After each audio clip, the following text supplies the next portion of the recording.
ปาติโทวงเสียงวิหกสร้างตำนานอีกแล้วคิดว่ามาลัยปิดฤดูกาลสร้างตำนานให้คนทั้งสองฝากฟังแม่น้ำของให้สนุกสนานกันเต็มหน้าเวทีจนฮอด7 โมงเช้าทักทายสบายดี FC แฟนคลับของเสียงวิหก FC แฟนคลับของนกพงศกรรวมถึง FC แฟนคลับธิดาน้อยอาอายสกุลณพรกันแล้วกัน14 กุมภาพันธ์มาแล้วท่านผู้ชมเฮาก็จะได้เห็นก้อนกำลังมวลชน FC แฟนคลับของเสียงวิหกทั้งสองฝากฟังแม่น้ำคลองเดินทางกันเข้ามาห่วมเนาะแลกเขาเอิ้นว่าแลกความรู้สึกแลกความห่วงใย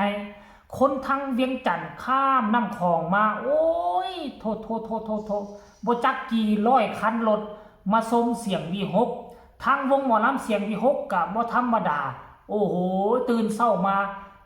เต้ยลา7 โมงเช้าพ่อแม่ทั้งฟังเวียงจันทน์บ่ยอมหนีเกาะขอบเวทีจนเต้ยลาวินาทีสุดท้าย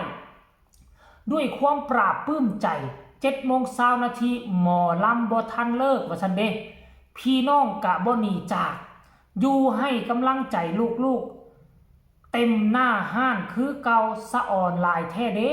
โอกาสหน้าฟ้าใหม่ไว้กลับมาเจอกันอีกครั้งเด้อพี่น้องหนองคายพี่น้องฟังซ้ายสปป.ลาวเดินทางกลับบ้านปลอดภัยสุคนเด้อขอบพระคุณมาลัยน้ำใจจากแม่ฮักพระเอกท็อฟฟี่ USA พี่สาวไซมอนมอบให้ลูกๆหมอลำเสียงวิหกชีวิตบนเวทีขอให้เฮงๆปังๆร่ำรวยตลอดปีตลอดไปครับแฮปปี้วาเลนไทน์เดย์พร้อมกับเอารูปนี่ค่อยก็นึกว่ามาลัยปิดฤดูกาลมาลัยปิดวงเต็มหมดสุผู้สุคนแม้กระทั่งแดนเซอร์ก็ได้น้ำโมโยเบิ่งนี่พี่น้องชาวลาวอุตส่าห์ได้ข้ามของมาแล้วบ่ได้รับบ่ได้นอนเมื่อคืนบางคนบ่ไปเซาฮ้อนห้องแฮมอยู่น้ำหมอลำเมื่อคืนนั่งอยู่นี่แหละฟ้อนเต้นเอาไม้ค้ำตาไว้เพราะว่าดนจะได้มาหาวงที่ฮักวงที่หอมวงที่ตนเองเป็น FC ครั้งหนึ่งดนจึงมาครั้งหนึ่งห้วยท่านผู้ชมเอ้ยมันก็ต้องเฮ็ดแบบนี้แหละให้มันสมชื่อกันว่าเป็น FC คนลาวมักผู้ใดละมักแท้ฮักผู้ใดละฮักจริงฮักจังเนี่ยหลังจากนั้นเพจรักโพสต์แบบนี้บอสนุกระแสทันทีบอกว่าเฮ็ดเด่นเล่นฮอด7 โมงว่าแมนแทบทุกมื้อแถมงานละ1 ชั่วโมงว่าชนป้าบอสนุบอกว่าผู้ใดจ้างเสียงวิหกบ่ผิดหวังเจ้าเว้านำค่อยว่าเต้ยลา6 โมงค่อยฟาดแม่ฮอด7 โมงให้แถมฟรีไปให้1 ชั่วโมง FC บ่หนีเสียงวิหกกับบ่ยอมเซาเสียงวิหกกับบ่ยอมหยุดนี่นะ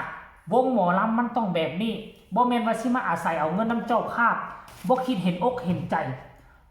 ของ FC แฟนคลับเจ้าจะอยู่รอด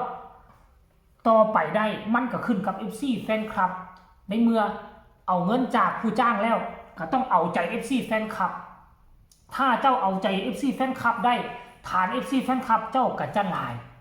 อนาคตภายภาคหน้าเจ้าจะโด่งจะดังมีชื่อเสียงท่านผู้ชม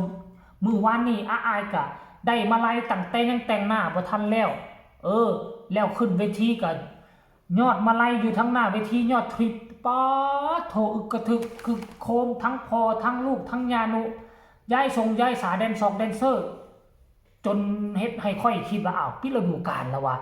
มาลัยห้อยคอกันมัดสู่คนมาลัยเรานี่ส่วนหนึ่งก็ได้มาจาก FC แฟนคลับอยู่ทางเมืองไทยบางคนก็ได้ FC แฟนคลับจากต่างประเทศบางคนก็ได้มาลัยน้ำใจทางด้านหน้าเวทีผสมปนเปกันไปหลังจากท่านผู้ชมมาเนี่ยหลังจากรูปภาพเรานี่เผยแพร่ไปโอ้ยคนให้ความสนใจกันละเนระนาดเนาะคนให้ความสนใจกันละเนระนาดเขาก็บอกว่าเสียงวิหก หากก็เปิดได้เป็นปีที่6เฮ็ดจังไดคือว่ามาสร้างกระแสให้วงการหมอลำกระเตื้องแล้วก็ฮือฮาได้ขนาดนี้บางคนก็งงได้บางคนก็งึดป้าเสียงวิหกเสียงวิหกเฮ็ดได้จังไดวะอีหยังว่าเป็นแม่แห้งลักที่เฮ็ดให้เสียงวิหกพุ่งกระชากแบบนี้เนาะอันที่1ค่อยว่านี่มีบอสนกเป็นทีมงานผู้บริหารที่มีความสามารถยิ้มแย้มแจ่มใสบางครั้งเงินเสียบ่ได้ค่าน้ำมันเพิ่นเข้าไปเพื่อเอาใจแฟนๆสมัยตอนนั้นน่ะโอ้ละหกละเหินได้แน่ลุกทุนแน่จกดากตัวเองแน่ก็ว่าไปจนมากระทั่งมีน้องอายเข้ามา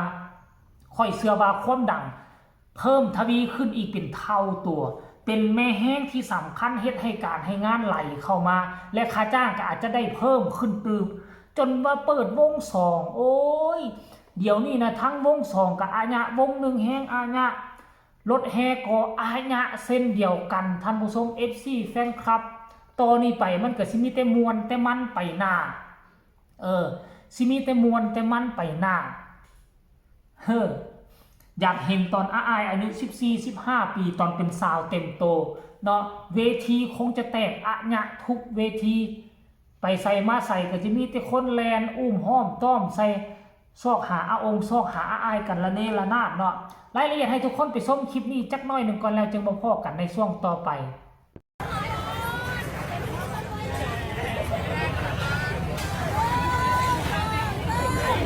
โอเคขอบคุณครับ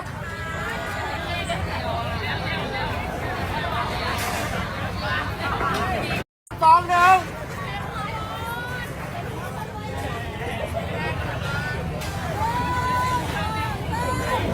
โอเคขอบคุณครับเห็นละไปทุกคน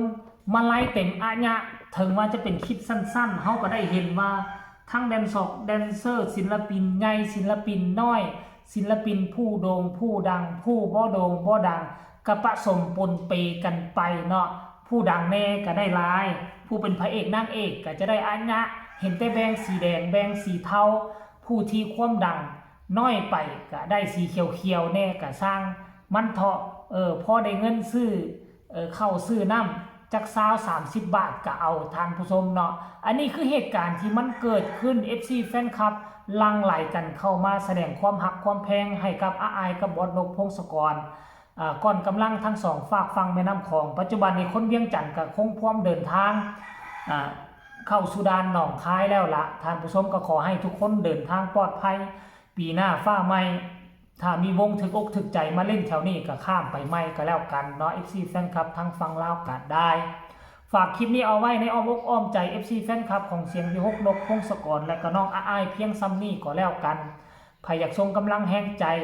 ก็สามารถส่งข่าวมาได้ทางใต้คอมเมนต์สำหรับคลิปนี้ลาทานผู้ชมไปก่อนสบายดี